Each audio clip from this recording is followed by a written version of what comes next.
Good afternoon, everyone. My name is Steve Feeney, and I've been asked to say make a few announcements before we begin our peaceful protest. Please remain respectful throughout the protest.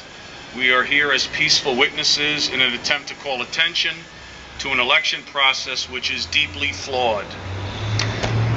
I would like to make a few comments and then I will relinquish the microphone.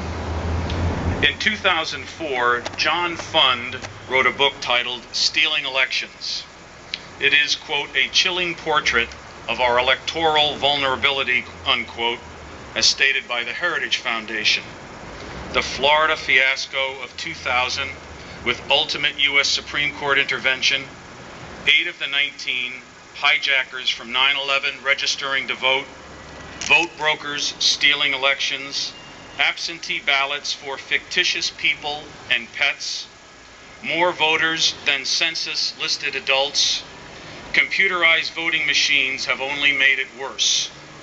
Now we have Ohio.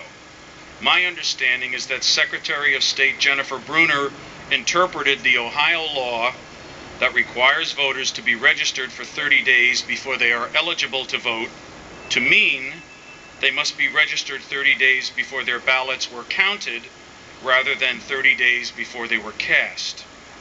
We know, according to Secretary of State Jennifer Brunner, at least 200,000 of the 660,000 newly registered voters since January of 2008 have mismatched data, according to an initial review by her office.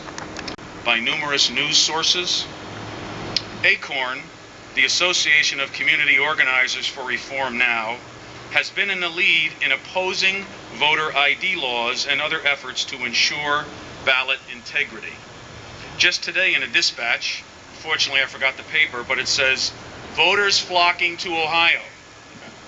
It highlighted a federal court hearing being set for this Thursday, tomorrow, on a request to prevent the state from enforcing its own law, requiring voters to show identification at the polls. I don't know what the big deal is. During Golden Week, my understanding is you didn't need to show ID.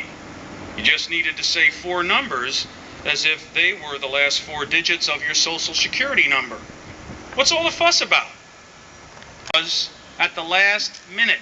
Yay! I want no more cigarette payments to the homeless to register multiple times.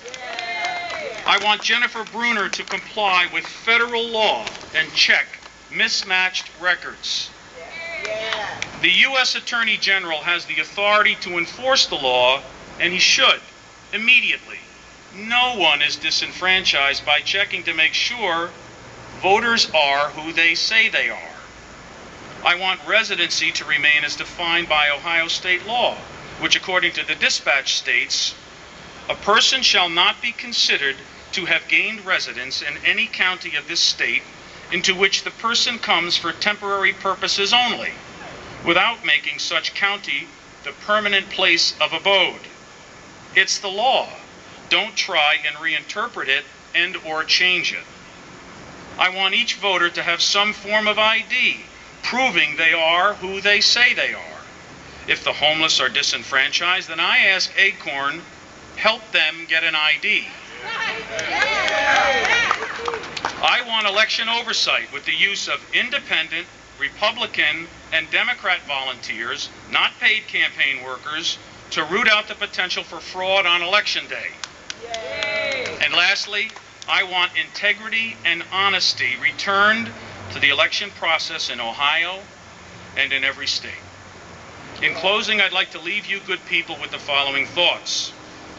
Early U.S. statesmen understood that if we went to sleep, our government would become corrupt and tyrannical, resulting in the political slavery of its citizens. This premise was articulated quite well by President James A. Garfield, an Ohioan, when he reminded Americans in the magazine Atlantic in 1877, and I quote, "Now more than ever before, the people are responsible for the character of their Congress. If that body be ignorant, reckless, and corrupt, it is because the people tolerate ignorance, recklessness, and corruption. If it be intelligent, brave, and pure, it is because the people demand these high qualities to represent them in the national legislature. If the next centennial does not find us a great nation, it will be because those who represent the enterprise, the culture, and the morality of the nation do not aid in controlling political forces. I say no more crazy election schemes where you register and vote absentee while you are present. One Ohio and one vote. Thank you.